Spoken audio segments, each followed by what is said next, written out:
Hello? Hello po, good evening po. Ayan. Hello? Ma'am Yes, Papa Jack. Sally. Opo. Okay. Ma'am Sally, ang lakas po ng radyo. Pakihinaan po. Okay, kasi nasa kotse po ako. Wow, sosyal. Mayaman, may kotse. Hindi naman po. At may telepono sa loob ng kotse. Kotse. May rep po ba dyan? Wala naman po. Ano pong kotse ito? Trooper po. True. Mayaman. Ma'am, hulaan ko yung kulay, Hindi ha? naman po. Hulaan ko yung kulay. Sige po. Parang gold. Mali po eh. Black. Sorry po, white po. White. Napakatanga ko talaga. Uy, Papa Jack naman. Actually, talaga palang nakaka-nervyos pagka naka-on air na. Actually, talagang everyday listener niyo ako eh. Hanggang 2 o'clock. Maraming salamat po. Hindi naman po nasirang pamilya dahil sa akin. Ano po? Hindi naman po nasirang pamilya dahil sa akin. Ay, hindi naman po. Maayos po ang family ko. Good. I have 2 kids. And then, Dalawa na po anak nyo? Opo. Naku, kala ko Isang 17 years old. And then, yung youngest ko is 14 years old. Akala ko po dalagan-dalaga kayo. Papa Jack. Papa Jack naman. Binibili. Naninervyos nga ako. Ayan. Actually, naninervyos ako. Nervous. Sige, Ma'am Sally. Opo. You have a concern. Yes, Papa Jack. Kwentuhan niyo po. Actually, hindi po para sa akin, for my son. Gusto ko lang po kasing malaman, iba po pala kasi pagka nagbibinata na ang anak niyo. This is not for your son, Ma'am. This is for you. Well, parang gano'n na rin po kasi parang nagkakaroon ako ng jealous sa mga, yung before na ginagawa niya sa akin paglalambing, ngayon hindi na siya, Ayan. Parang, Na-miss niyo na yung baby niyo, no? Parang po, kasi nung baby siya, hanggang 15 years old, actually, nakahalikan ko pa siya, tapos niya nangiyakap. And then ngayon din naman po, nagagawa ko, kaya lang parang napakalayo niya na sa akin. Ayan. Parang mayroon na siya, in short, may sarili na siyang mundo. Kumbaga po, nararamdaman niyo na yung generation gap. Opo. Yun ba yun, di ba? Kumbaga, na para pong iba na yung kanyang way. And then, kumbaga, Ma'am Sally, dati ang nangyayari, pag may isang bagay siyang gusto, tatanong pa niya sa'yo, Mami, maganda ba to? Opo. Ngayon, hindi na, di ba? Meron na siyang sariling desisyon. Opo. Yeah. Kumbaga, meron na siyang sariling buhay na pag gusto niyang gumimik sa labas, hanggang yung nahanap-hanap ko yung dati natutulog siya sa tabi ko, sa tabi namin ng husband ko. Well, yung bunso ko naman po, ganun din naman. Kaya lang, paano po pala talaga pagka yung mga binata at nagdadalaga na.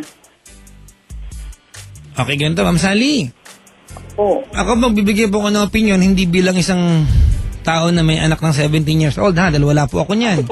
Opo, alam ko naman po yun. Kaya lang naririnig ko everyday. Ang akin lang po, yung magiging advice ko po, is isang binata na nagdaan po sa ganyan. Okay lang po?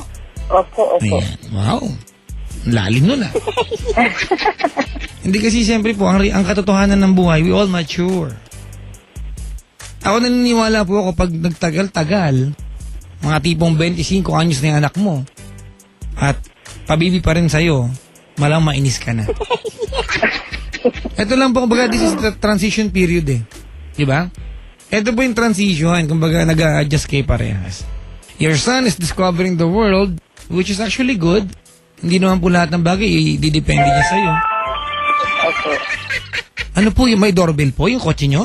No, sir, yung cellphone ko. Siya? Ang daming mga gadget. Baka may babilos po sa loob. Hindi, wala naman po kasi mobile phone po yun. Ito naman yung landline niya. Sige po, ganito Ma'am Sally. Opo. Ang akin lang po, kumbaga ito yung pagkakataon o yung part o stage ng buhay ng anak nyo na he is discovering the world. Ulitin ko lang po, na hindi naman lahat po ng mga bagay-bagay, especially when it comes to impressions, ididepende niya sa inyo. Ito yung mga pagkakataon na kailangan niyang kumbaga, to discover what he wants, di ba? And decide kung gusto niya talagang isang bagay on his own. And you should actually appreciate that, ma'am. Mahirap lang kasi, kumbaga, ang dating po sa inyo, kumbaga nadidetach na siya sa inyo. Diba? Ito na yung mga pagkakataon na hindi lahat ng sikreto niya kaya niya sabihin sa'yo. Ito na yung mga pagkakataon na may mga sikreto siya, hindi na sa'yo sasabihin, sa girlfriend na. Doon nga ako na sometimes talagang nababothered or naiinip po kasi before nagsasabi siya sa akin, pagka may crush siya, and then now, hindi na. Kaya po parang, siyempre, as a mother, as a mommy, para naman akong nakakaramdam. Opo. Teka, iba na yung anak ko. Nagbibinata. Ayaw niyo po ba magbinata yung anak niyo? Gusto niyo magdalaga siya? Ay, hindi po. Lalaking-lalaki po. Actually, talagang, siya, macho. Nakakatakot po yun, nagdalaga bigla yan. Wala po kami lahi. Mami Sally. Opo. Ito, opinion na lang, hindi na advice, di ba? Kasi po, I think, you have done a very wonderful job, di ba? In raising your kids. Kasi sa kwento mo, very close yung family ties, di ba? Opo. I myself was not able to go through that. Opo. Ang punto ko lang po dito, since ang kailangan mo lang po opinion, wala po tayong magagawa kundi tanggapin yung realidad ng buhay. We all mature. Diba? There are things we have to let go. Dapat po ba ako mainis sa mga girls? Yeah? Depende po sa girls. Kung halimbawa, nagiging babaero yung anak mo, mainis ka sa mga girls. Pero mainis ka muna sa anak mo kasi siya yung babaero. Pero normal lang po na yung sa ganyang edad, siyempre may admirations na po tinatawag. Infatuation, humahanga na po sila. Ayun yung mga paano nakaka-appreciate na sila ng dimples. Di ba? Oo. Kaya nga po, I always asking nga to my son na, anak, you're still virgin ba? Ano po? Sabi ko, anak, wala ka ba bang experience? Sabi niyo, wala pa, mami. Promise, wala pa. Inaasahan niyo po ba na sabihin niya sa'yo na meron na? Kung dumating mo yung araw na meron na? Siyempre po, sa mami naman, siyempre. Mami, ganito, roleplay tayo, ha? Okay. Halimbawa, ako yung anak mo, tanungin mo ako niyan.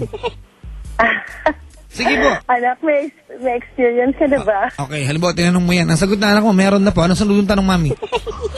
Ay. Ikaw di maguguluhan? Opo. Ano tanong mo? Paano? Ganon? Ay, hindi po. Anong hindi feeling? Na po magtatanong. Kaya alam po siya, gusto ko naman kung magkakaroon siya ng first time, yun talagang sa babaeng maayos.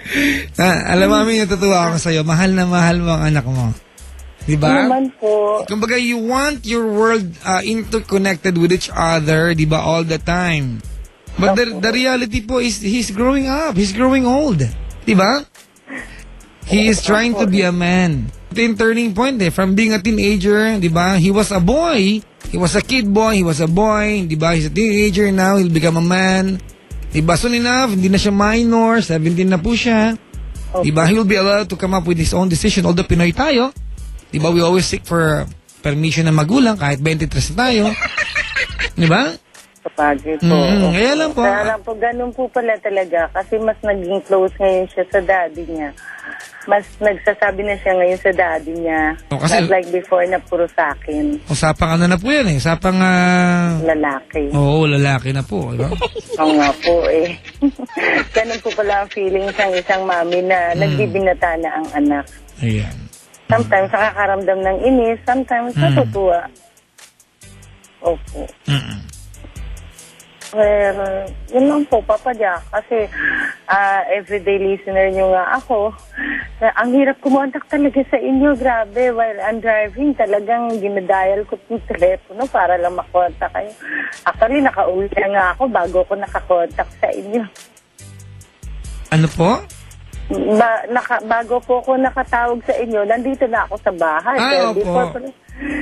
Super grabe. Buti nga po, isang driving lang katumbas ng pag-contact niyo. Iba nga, 5 buwan na po Yung problem na, solusyonan na, hindi pa rin nakatawag. Oo nga po Natutuwa naman po ako sa mga caller niyo, lalo na dun sa isang foreigner, may asawang foreigner na first time ko nakarinig ng Kimberly. Kimberly? Kimberly, yung taga Sweden. Sweden, opo. Oo. Kaya yun. Okay.